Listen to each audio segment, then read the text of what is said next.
Good morning, Wildcats. Today is Monday, November 15th. I'm Caden. And I'm Langston. And this is your WCAT news. Mrs. Stevens and Mrs. Miller will be hosting tutoring for social studies and science in the Media Center on Wednesday mornings from 6:30 a.m. until the first bell. This year's prom will be held on Saturday, April 9th, 2022, aboard the Starship Yacht. The yacht will depart from Channelside Bay Plaza, 603 Channelside Drive, Tampa. Boarding will begin at 8:30 p.m. and will return to dock at 11:30. Ticket sales are the first week of March. So today is November 15th, and for lunch we have PB&J sandwich and chef salad. Cheesy pepperoni pizza. We have garlic shrimp pizza. I forgot my line. Press number 5, put that out here. Okay, and we have mashed potato roll and dinner roll.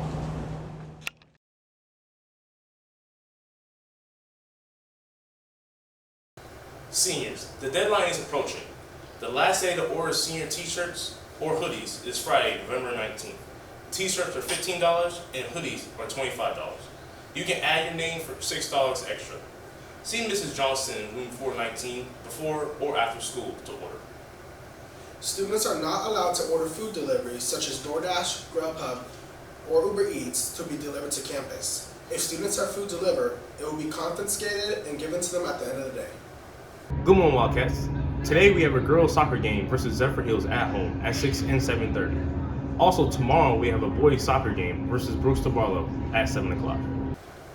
We are excited to host the ASVAB on Wednesday, December 1st. Sophomores, juniors, and seniors may test. This test can be used for military entrance scores or career exploration. If you're interested, please email or see Mrs. Faceash. The district school board has approved new start times for all schools to help ensure transportation is available to get students to school on time. Beginning second semester, the first period will begin at 7:10 a.m. and final period will be over at 1:34 p.m. It's just a couple more weeks until Thanksgiving break, and now it's your chance to make a difference. We're having the WCHS Thanksgiving Food Drive. Items brought in will assist our school's families in need over the holiday season. Please bring in cans of corn, green beans, fruit, gravy, or boxes of mashed potatoes, macaroni and cheese, cake mix, and etc. We would also like to donate breakfast bars, spaghetti sauce, and similar items. And there's a bonus. The first period class with the most donations receive a breakfast celebration. Fun fact, you actually lose a large percentage of your taste buds while on an airplane. This might explain a lot about those less than stellar in-flight meals. And that's it for Wildcat News. Have a great day.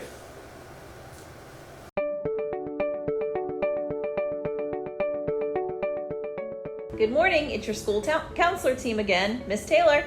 Miss Kaiser. Mrs. Burkett. And me, Mr. Dillinger, back to bring you Lesson 3 of Safer Smarter Teens. In Lesson 3, we will be covering another important and sensitive topic, the problem of sexual abuse. In this lesson, you will learn about the problems of sexual abuse, the grooming techniques used by abusers, and cyber safety. Please remember, some of this content may be uncomfortable for you or your peers and may bring about some emotional responses, so please be respectful of others. Also, again, if you feel the need to talk to someone, we will be available in student services to speak to you.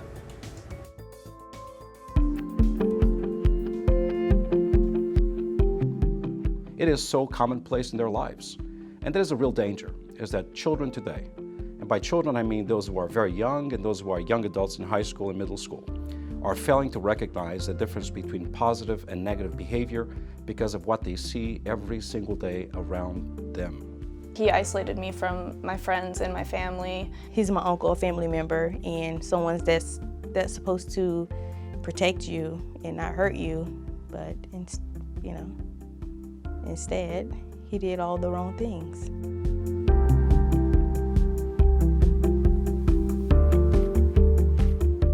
Hi, and welcome back to Safer Smarter Teens. I'm Lauren Book. In our last lesson together, we learned about the characteristics of healthy versus unhealthy relationships. We talked about boundaries between people and maintaining a healthy balance of power. One very serious boundary violation is sexual abuse. In this lesson, you will hear the stories of real people who survived and overcame this very sensitive and personal form of abuse. Sexual abuse in our society is very prevalent. Currently, there are approximately 42 million survivors of child sexual abuse in the United States alone. Statistics show that 1 in 3 girls and 1 in 5 boys will experience sexual violence before the age of 18. The most important thing to remember is that 10% of sexual abuse is perpetrated by a stranger, somebody you've never met. 90% of the time, it's by somebody you know and or love. And that's what makes it so hard to tell. Many victims don't tell anyone about sexual abuse for years. In some cases, they never do, and that makes them feel so alone. But overcoming the effects of abuse begins by sharing your story and reaching out for help. During the years I was being abused, I felt like I was the only person in the world it could ever happen to. If only I had known that so many other people experienced what I was experiencing, I might have reached out for help sooner. I certainly wouldn't have felt so alone. It was done in a very secret and discreet way that no one would ever suspect anything. So I don't think that my mom missed anything because of the way he went about the abuse. The person that abused him was a very trusted friend. It was a family friend. So I think the impact was that the problem with that situation is that when Scott came out and told people, a lot of people didn't believe him because of the implications of the friend that was involved. And that really complicated things. And it's sad how people abuse their authority in life, you know, especially the people like a police officer or something in that fortitude you would want to trust, but in the end they're just manipulating their power to take advantage of people, especially very susceptible people, which is a real sad thing to think about. He loved my kids, and one thing he said that touched my heart was, this is my second chance to be a great dad, because he wasn't to his daughter. And he said, now God's giving me a second chance, and he was a pastor. So what was there for me to be worried about? He made it seem like everybody else in the world hated me and he was the only one that loved me. And so that's how I felt. I felt that he was the only person that was there for me. I felt that he was my only friend. I felt that he was the only person that I could trust. And he made it so that I leaned on him for everything, that I had like lost a part of myself because I was so wrapped up into him. And he made it so that he had complete control over me. And I didn't even realize it. I just thought that he was being a good parent, a good friend, and someone that I could lean on. Childhood sexual abuse cuts across all socioeconomic backgrounds, cultural, economic, it matters not. In my own case, we lived in a gated community and people thought that that protected us. And the reality is that it happens in temples, churches, mosques, in every zip code all throughout the world. That it matters not what color, race, religion you are. The greatest risk factor of being a victim of child sexual abuse is being a child. And we all know that being a child shouldn't hurt, but all too often it does. And so it's so important that if that is something that has happened to you or someone that you know, to get help. Because that is how you become victim to victor and survivor to thriver. When you say the word groomer, it doesn't sound as awful as it is. I mean, it's a perpetrator, it's a manipulator. It's somebody that manipulates a person to get what they need or get what they want. Many times you can see manipulators as peers, that they're manipulating you in ways, they're giving you flattery, they're telling you how beautiful you are and that you're so amazing and nobody understands me like you do. So they're using that in order to get something from you, whether it be sex, whether it be naked pictures, whether it be whatever it is that they need or want from you. Sometimes you'll see where perpetrators will groom families in order to have access to children to abuse. You will see men that will only date single mothers. They will, because they know that mother, she needs help. So they'll start dating this single mother, they'll become the caregiver of these children, and then they have access to those children. And because of the nature of sexual abuse being so secretive, you have to have access to children. It's very difficult to grab a child off the street and sexually abuse them, because they're immediately going to tell most of the time, because they don't have any fear of what's going to happen to this person because they don't know them. When it's somebody in their home, they have that fear of what's going to happen to mom. Is mom going to be able to pay the bills? Grooming of a child begins with testing lines and boundaries. It could begin with slipping with foul language, cursing in front of a child when they're not supposed to use curse words. So benign, something that you would never think is the beginning of a very violent and dangerous relationship, could turn into that person accidentally exposing themselves to the child, maybe allowing them to walk in on them in the bathroom. And then that continues again to snowball when a child does not tell a trusted adult what had happened, that they didn't feel comfortable with the foul language or the exposure. That then turns into longer term abuse and grooming. In my case, my abuser would give me a hug, a longer hug. She'd touch my leg when we were driving in the car. And then one day I was chewing gum rather loudly, and she said, "Stop chewing your gum that way." And I said, "Oh yeah, what are you gonna do about it?" And she said, "Well, I'll show you." And she took her tongue and put her tongue in my mouth and took the gum out of my mouth with her tongue. And I'll never forget the sound of the gum hitting the tin can while she walked away. That's how children feel. Everything else disappeared. All I could see was her walking away and throwing the gum out. And I couldn't think about anything else. I couldn't do anything else. I was paralyzed. I didn't go and tell an adult. I didn't go tell a trusted parent, a teacher, a counselor. And that's how she knew that she had me. He became what I thought was my best friend. He was the only person I had, and he made it so that we told each other secrets, and, he wanted himself to be the only person that I trusted. And one night he took advantage of me, and he thought that getting me high and getting me drunk would make me do stuff with him. And I wouldn't do that, but he kept making advances towards me. Being a guy, I think he was embarrassed, and it's something that you hold close to your heart, and you're probably one of the most terrifying things to tell people is, that someone's violated you in a manner that really hurts your soul. The consequences of Scott's abuse was that he was very emotionally scarred for years and years and years, and because of he was holding everything in, that it really affected him in a way where he turned to drugs, he turned to partying. The important thing with children, even teenagers who were sexually abused as young kids and never told, they can still be suffering in ways today. They can have trouble concentrating, they can not be doing well in school, they can have eating disorders, or even go towards substances in ways of coping with what happened. Sometimes teenagers will think that, well, I was sexually abused so long ago, it's not affecting me now. But actively pushing it out of your mind and trying to forget about it is a way that it's affecting you. If friends have been able to share a lot of things in the past, and then all of a sudden that sharing diminishes or completely just goes away, you can't help but to wonder why that is and what has caused that to happen. And so that in and of itself may be a sign that something unhealthy is taking place. Avoidance. Friends obviously hang out together and talk on, about different things at different times. And so if one individual is all of a sudden not available to talk or reluctant to talk, that might be a red flag that something's happening that warrants further investigation. We can be very good at noticing a change in behavior in our friends. And I would say it's important to ask people. Sometimes we don't ask questions because we're afraid of the answers. But if you really care about somebody and you see something changing, ask what's going on. And I hope be willing to hear the answer. Sometimes teenagers feel the only option they have is to run away. It puts them at additional risks. They're out there, they're alone. There are perpetrators that are specifically looking for kids that feel lost, that have nobody. So they're at a higher risk of sexual exploitation. If you feel that you're in an unsafe situation, it's really important to reach out. That's the most important thing you can do.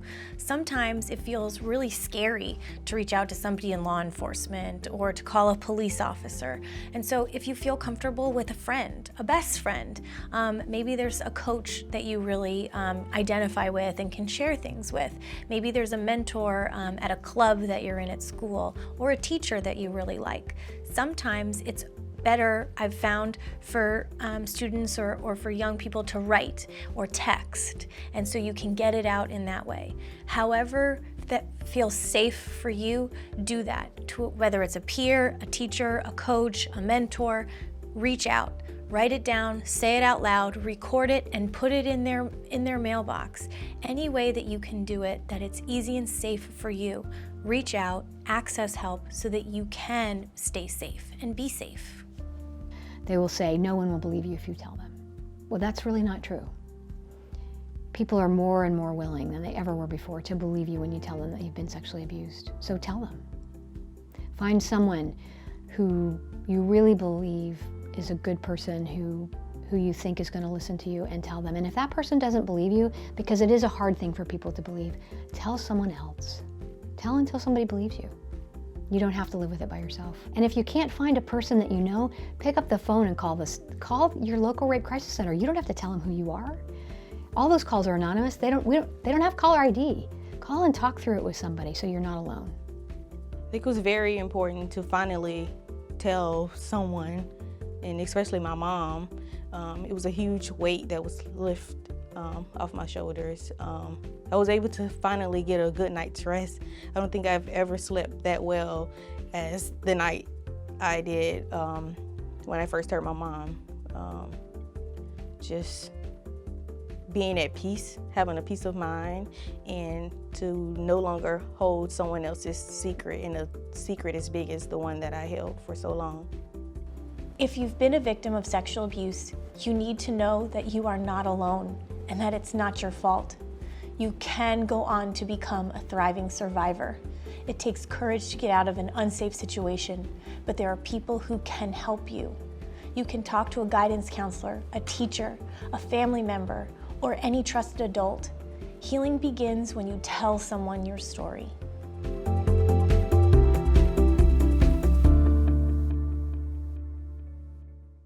Now it's time to review some key vocabulary. Coercion, making someone do something against his or her will by using threats or intimidation to control that person. Cyber safety, the safe and responsible use of the internet, social media, and communication technology. Force, making someone do something against his or her will by using violence to control that person. Fraud, making someone do something against his or her will by using false promises or lies to control that person. Grooming, to prepare or train to draw a victim into a secret relationship for the purpose of abusing that victim. And sexual abuse, unwanted sexual activity when one person threatens, intimidates, or pressures another person. Now we're going to move on to grooming. Usually, a groomer starts with the abuser finding a vulnerable target. They will have low self-esteem and may seem lonely. An abuser develops a relationship with the target. An abuser is often nice and likable, works to fulfill needs of target. The abuser begins to isolate the target. They find ways to be alone with the target, will begin to test personal boundaries of target, may introduce sexual relationships. An abuser will establish and maintain control through secrecy and blame. Abusers convince targets that bad things will happen if he or she tells. Tell someone, be heard, be helped. To share or not to share. Grooming may take place in person, but it can also start online. It is important to be careful when communicating through text messages or other social media. You can never be certain who is on the other side of that message. You have no control over what happens to a message after you send it. You can't take it back once it's in cyberspace. Stop and think if what you are posting could give a potential abuser the information needed to find you. Location, who you are with, phone number, address, when you will be at a certain location, etc. Finally, let's take a moment to review our personal Bill of Rights as related to safety. Remember that you have the right to maintain your privacy, be treated with respect and dignity, and determine what to share and post about yourself. You also have the right to stay safe and say no to strangers. You have the responsibility to maintain privacy, consider the consequences of sharing information, consider legal and ethical consequences, be respectful of yourself and others, and stay safe and avoid contact with strangers and potential dangers. You are in control of your decisions and choices, maintaining your privacy, what you share, post, and forward, and how you respond to others. Thank you, and that's it for this week. Next week, we'll be covering dating violence and harassment.